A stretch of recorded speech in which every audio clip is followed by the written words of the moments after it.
Hello guys, Pongala വിശേഷങ്ങൾ തുടരുന്നു. കോലമൊക്കെ ഇട്ട് സുന്ദരിയായി വീട് ഒരുങ്ങിയിട്ടുണ്ട്. കത്തിക്കാനുള്ള വിറകും എല്ലാം റെഡിയാണ് ഇവിടെ. ഇതെല്ലാം കണ്ടുകൊണ്ട് രാവിലെ നമ്മളൊരു നടത്തത്തിന് ഇറങ്ങുവാണ്. 10:15 പൊങ്കാലയുടെ സമയം. ഇപ്പൊ ഏതാണ്ട് ഒരു 7 മണി ആയിട്ടുണ്ട്. കുറച്ച് സമയം ഉള്ളത് കൊണ്ട് ഒന്ന് നടന്ന് കാഴ്ചകളൊക്കെ കണ്ടുവരാൻ തീരുമാനിച്ചു.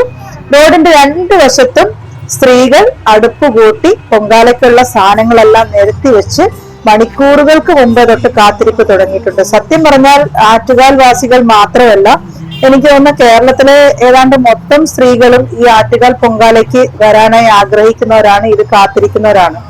ഒരു തവണ വന്ന് പൊങ്കാല ഇട്ട് കഴിഞ്ഞാൽ പിന്നെ നമുക്ക് എല്ലാ വർഷവും വരണമെന്നൊരു തോന്നല് അമ്മ നമ്മുടെ ഉള്ളിൽ ഉണ്ടാക്കിയിടും.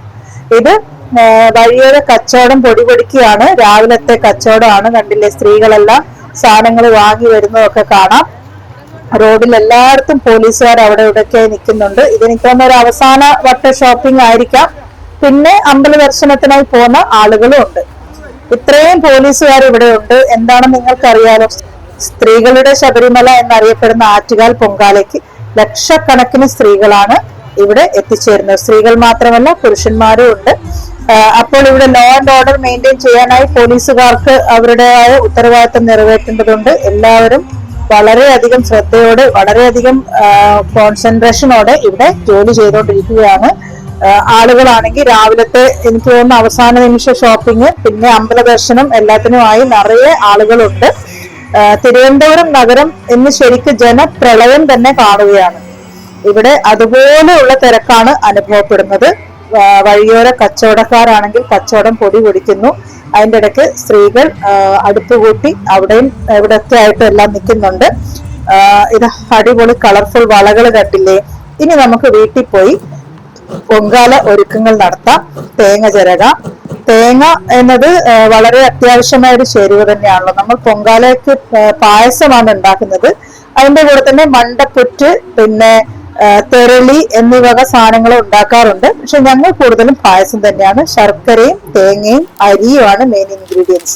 10:15 അപ്പൊ അടുപ്പിൽ തീ പടർന്നു. ഇനി വെള്ളം തിളക്കാനുള്ള ഒരു കാത്തിരിപ്പാണ്. അടുപ്പത്ത് കത്തിച്ച് വലിയ വശമൊന്നും ഇല്ലാത്തതുകൊണ്ട് എന്റെ വെള്ളം എപ്പോഴും അവസാനേ തിളക്കാറുള്ളൂ. എല്ലാ വർഷവും അങ്ങനെ തന്നെയാണ്. അങ്ങനെ കൊതുമ്പും സാധനങ്ങളൊക്കെ വെച്ച് വെള്ളം ചൂടാക്കുന്നുണ്ട്. വെള്ളം ഏതാണ്ടൊക്കെ മെല്ലെ മെല്ലെ ഒരു അനക്കമൊക്കെ വന്നു തുടങ്ങിയിട്ടുണ്ട്. ഇനി നമുക്ക് അരി ഇട്ട് കൊടുക്കാം. പ്രാർത്ഥിച്ച് അമ്മയുടെ അനുഗ്രഹം എല്ലാവർക്കും ഉണ്ടാവട്ടെ എന്ന് പ്രാർത്ഥിച്ച് തന്നെയാണ് അരി ഇടുന്നത്.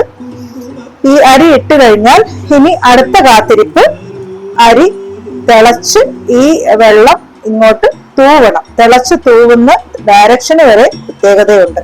അപ്പൊ ഇനി അതിൻ്റെ ഒരു കാത്തിരിപ്പായിരിക്കും. നമുക്ക് അത് നോക്കിക്കൊണ്ടിരിക്കാം. അതിനിടയ്ക്ക് കുറച്ച് പൊങ്കാല വിശേഷങ്ങൾ പറയാം. എന്റെ അരി തിളച്ചു തുടങ്ങിയിട്ടുണ്ട്.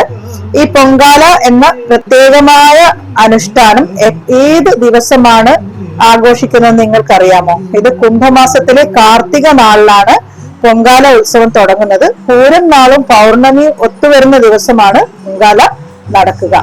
എന്തായാലും ഈ പറഞ്ഞ സമയം കൊണ്ട് എന്റെ അരി ഏതാണ്ട് തിളച്ചിട്ടുണ്ട്. വെള്ളം തൂവി തുടങ്ങാറായിട്ടുണ്ട്. അതിനുള്ള ഒരു കാത്തിരിപ്പിലാണ് ഞാൻ. ഒന്നും കൂടെ അടുപ്പൊക്കെ കത്തിച്ച് അതിന് കാത്തിരിക്കാം.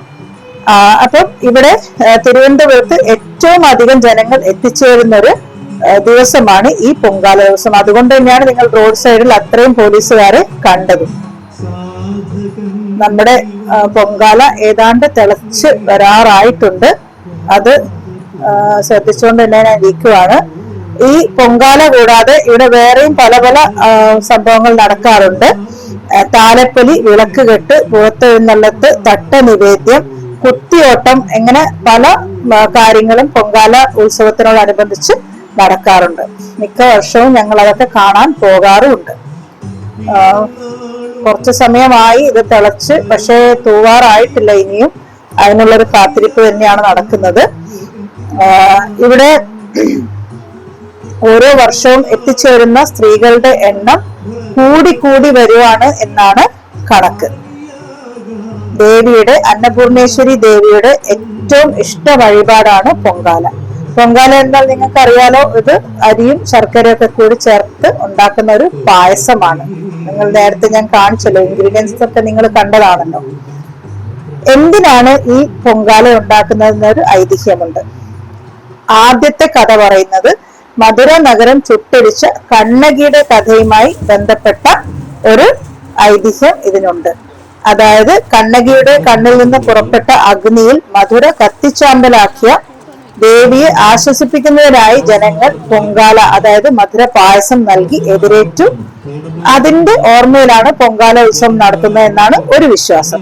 മറ്റൊരു വിശ്വാസം അനുസരിച്ച് മഹിഷാസുരനെ വധിച്ച ദേവിയെ ജനങ്ങൾ പൊങ്കാല നൽകിയാണ് അത് സ്വീകരിച്ചത്. അതായത് ഒരു മധുരം കൊടുത്ത് സ്വീകരിക്കുന്നത് പോലെ. അന്നത്തെ കാലത്ത് സ്വീറ്റ്സും കാര്യങ്ങളൊന്നും ഇല്ലാത്തത് കൊണ്ട് ഇതുപോലെ പായസം ഉണ്ടാക്കിയാവാം ദേവിയെ വരവേറ്റത്.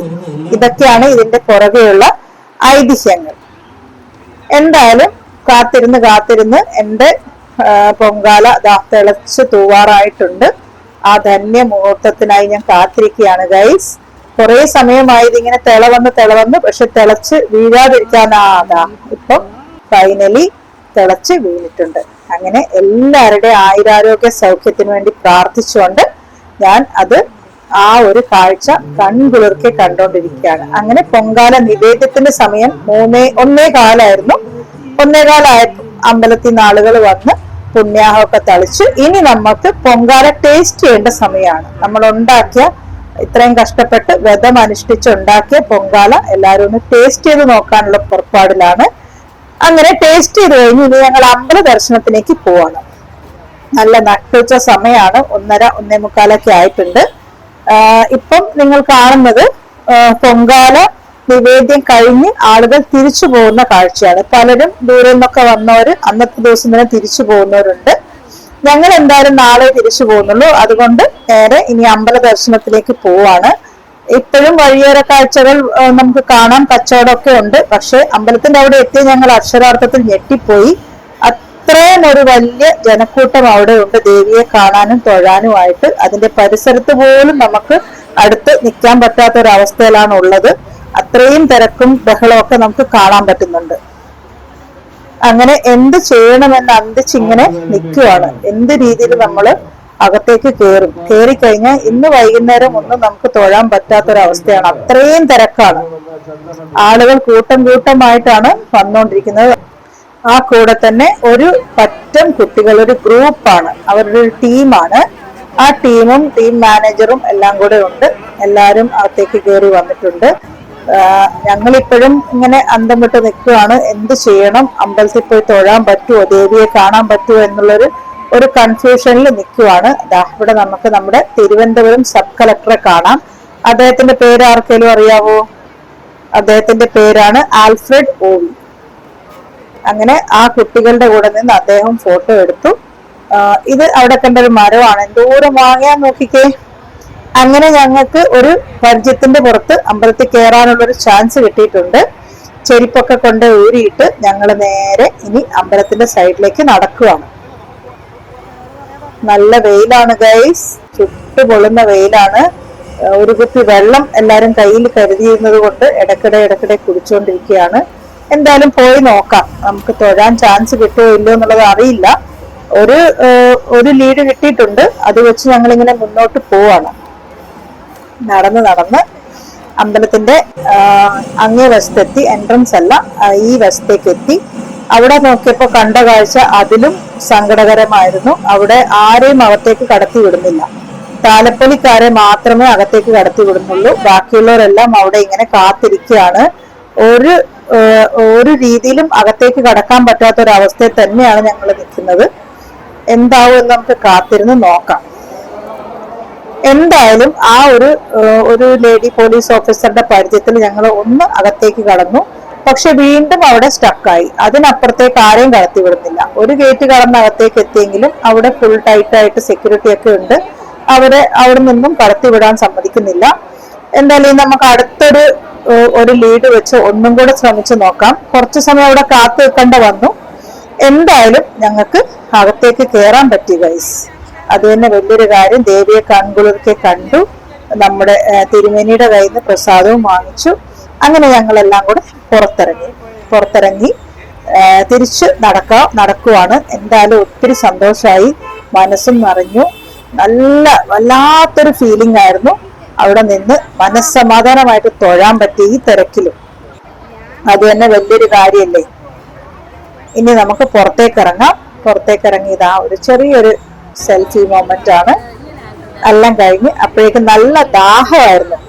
ഇനി വെള്ളം കുടിക്കണം എന്നുള്ളൊരു ആഗ്രഹമാണ്. ചോറുണ്ടിട്ടില്ലായിരുന്നു. പൊങ്കാല നേദ്യം കഴിഞ്ഞ ഉടനെ തന്നെ ഇറങ്ങിയാണ്. ഞങ്ങൾ ചോറൊന്നും ഉണ്ടിട്ടില്ല. എന്തായാലും അല്പം വെള്ളം കുടിക്കാന്നോർത്തതാ ഇവിടെ ഒരു ജ്യൂസ് കടയിൽ എത്തിയിട്ടുണ്ട്. എല്ലാരും ഉപ്പും മധുരവും ഇട്ട നാരങ്ങ സോഡ പറഞ്ഞു. കൊച്ച് ഇന്ന് അവര് നാരങ്ങ സോഡ വിറ്റ് നല്ല കോടീശ്വരന്മാരായിട്ടുണ്ട്. തമാശ പറഞ്ഞാണ് കേട്ടോ. അവരിന്ന് നാരങ്ങ വെള്ളം ഉണ്ടാക്കി മടുത്തു എന്നാണ് അവർ പറഞ്ഞത്. എന്തായാലും ഞങ്ങൾ 3 പേരും 3 നാരങ്ങ വെള്ളവും മേടിച്ച് നല്ല അടിപൊളി ഫീലായിരുന്നു. കുടിച്ചു. ഇനി തിരിച്ച് വീട്ടിലേക്ക്. അങ്ങനെ ഒന്ന് ഉള്ളൊക്കെ തണുപ്പിച്ച് വീണ്ടും കാഴ്ചകൾ കണ്ടോ. ഇതെല്ലാം കണ്ടോണ്ട് ഞങ്ങൾ നേരെ വീട്ടിലേക്ക്.